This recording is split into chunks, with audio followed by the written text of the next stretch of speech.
Hello yogis, and welcome to day 5 of our 10-day challenge. So we're pretty much halfway through, which is definitely worth celebrating. And we're going to do that with a pose that's often considered to be a little bit more gentle.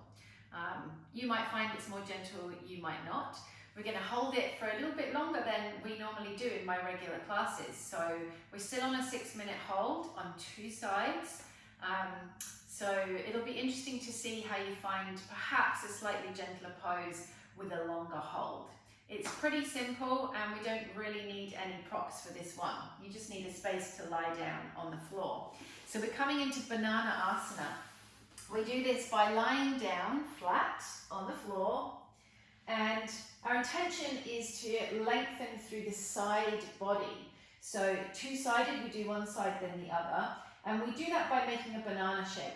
Now it's important to note that we don't roll over onto our side in this pose. We're staying very flat, so we keep looking up towards the ceiling and the bum stays on the floor. But what we're going to do is walk the legs, both legs, out to the right hand side. So both legs coming to the right hand side. Keep your bum on the floor, okay? We're not rolling over like this. Then we walk the head and the shoulders also over to the right hand side. So you can see we're creating that banana shape. Both shoulder blades are still on the floor. I'm not rolling over. Now this might be perfectly enough for you. Or you may lift your arms up and let them come somewhere overhead. Now we don't get the arms involved if that causes any pain in the shoulders.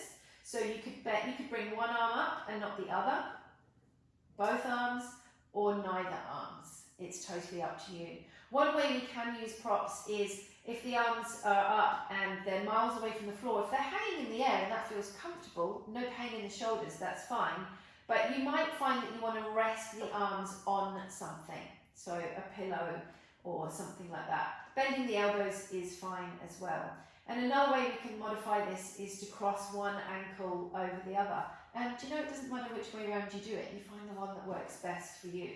As long as we're feeling it as an opening in the left side of the body. So somewhere from the left ankle all the way up to the left armpit and maybe to the left pinky finger. If we're feeling it like that, we're all good. I'm going to start the timer for a 6-minute hold in Banana Asana.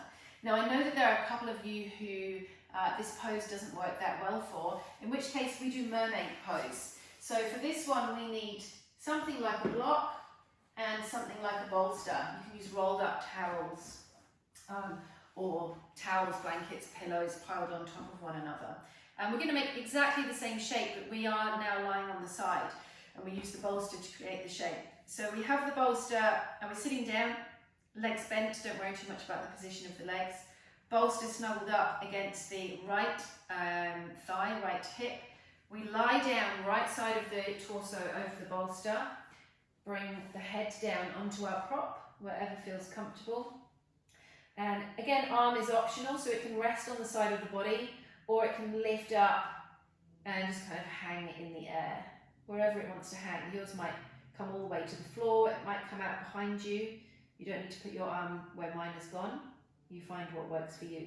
So you can see we're making the same kind of shape. We're making a banana shape, really. We're getting into the left side of the body. But I know that for a couple of you that's definitely going to be a better option. Otherwise we're in this Banana Asana pose. So simple, but can still be challenging. I don't know, how do you find this one today? We're only a couple of minutes in, if that. So we've got a way to go in this one. So that's another reason why it's important to not come into these poses straight away at your full capacity. If you come in at 100%, you might find that, you know, after 6 minutes you've had enough, that there's some pain, that you just can't take it anymore. So we always encourage people to come in at maybe 60 or 70%. And sometimes that feels like a little bit of a cop-out maybe, that you're not doing it properly. But I've said it before, it's the amount of time that we're here that's really the key. So even if you come in at 60 or 70%, you might find after a couple of minutes, ooh, that's really started to deepen. The sensations have got a little bit more intense. You might increase up to 80 or 90%. And any increase is outside of your control. So in Yin Yoga, one of the greatest things that we can learn from it is how to let go of control. It's really hard, I know. But our intention really is just to put the body in the shape and to relinquish that control, to allow the wisdom of the body to take over, to let go and just to see, just to be curious about what happens.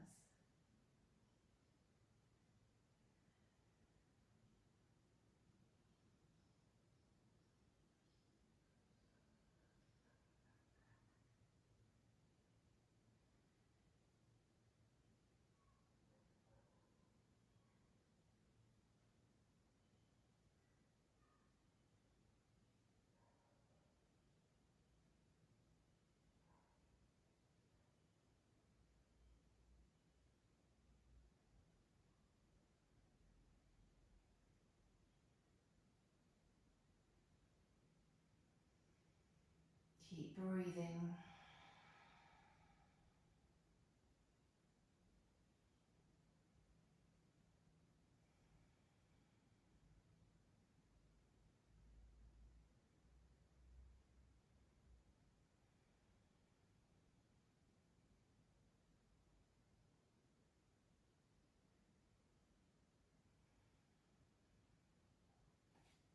Remember, you can always adjust during the pose if you need to. So just then my left shoulder was getting quite uncomfortable. So I don't have to push through. I don't have to struggle on. So I've moved my left arm way out to the side. I'm still getting that lovely, juicy, deep stretch in the left side of my body. So I'm not cheating myself out of anything. I'm actually being kind, giving myself a little gift and being kind to that shoulder.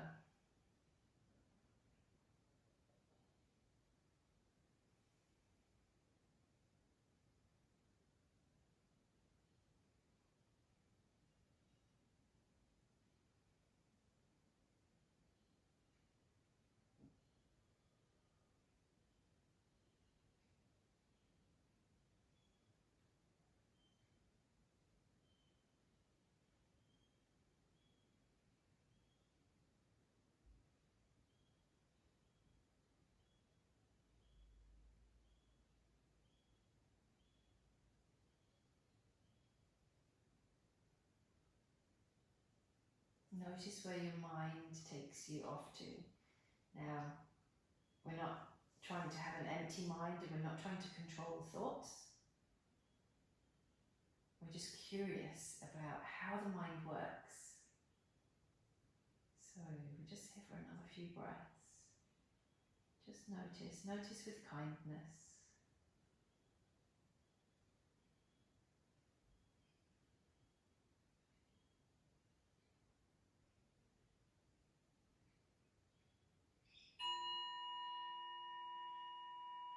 Minutes in Banana Asana, so you're probably going to want to move really slowly to come out of this. Be really careful with the arms and the shoulders. There's no rush to bring them down. We're going to shuffle back into a neutral position. You don't have to be perfectly aligned. As long as you feel comfortable and your whole body is able to relax, I'm happy.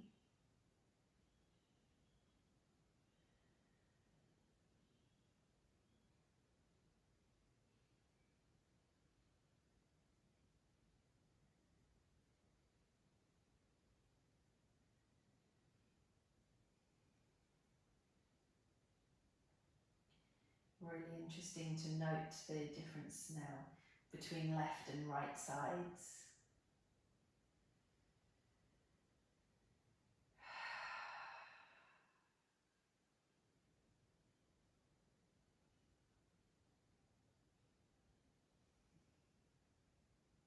We're here in rebound just for one more breath.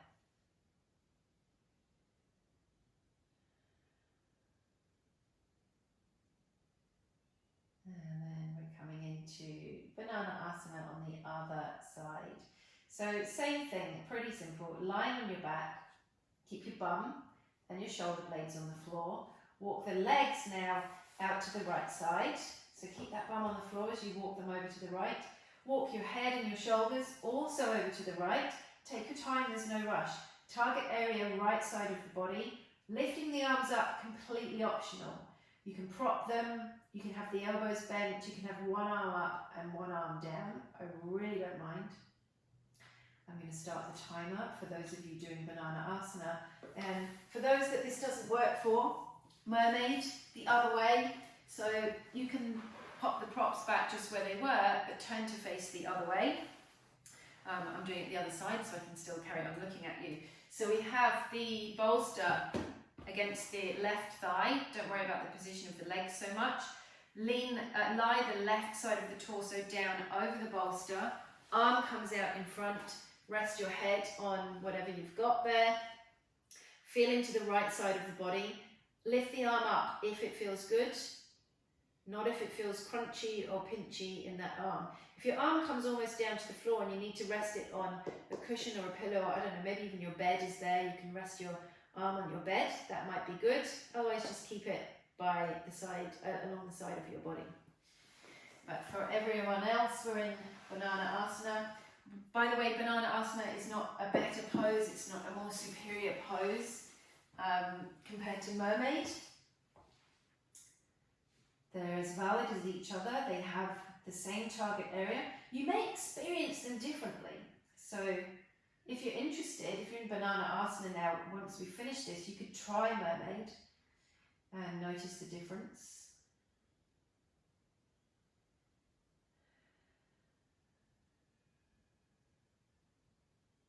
But I use both of those poses interchangeably in my classes.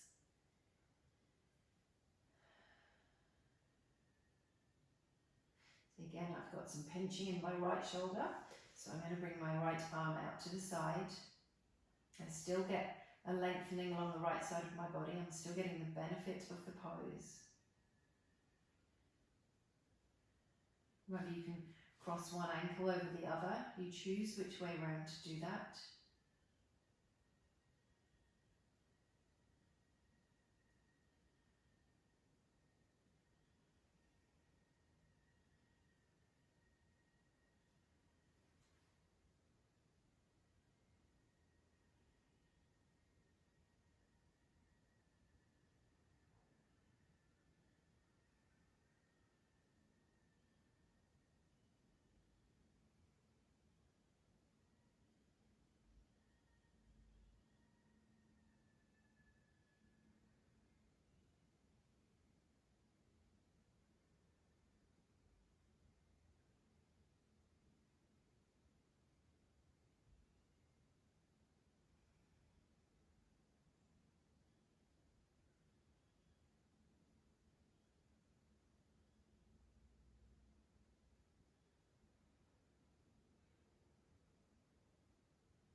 So notice how you're reacting to these longer holds.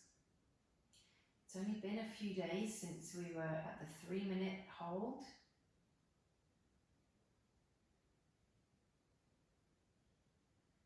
And if you're one of my regulars, you know, we're already a minute beyond what we usually do in class.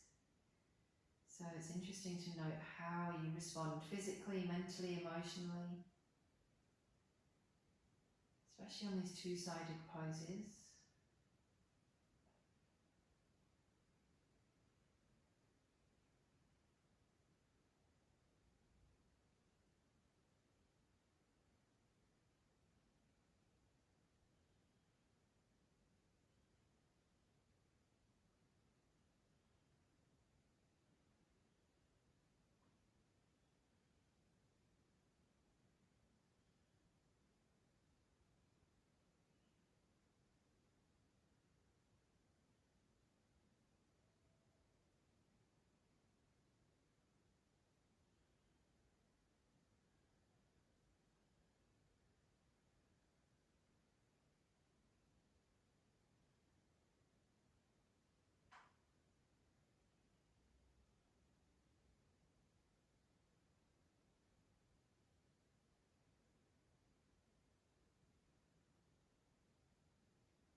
the 6 minutes have passed, so we're coming out really slowly, really carefully, shuffling our way back into neutral. Bend those knees if you need to.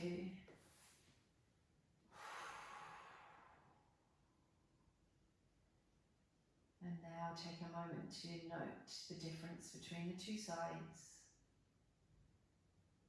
Don't get too caught up in judgment and comparison. Just feel.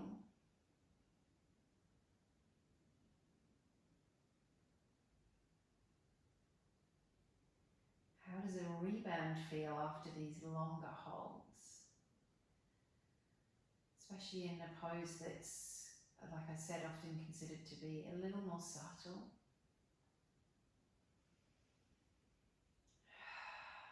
Sometimes the rebound is stronger after a subtle pose for some reason.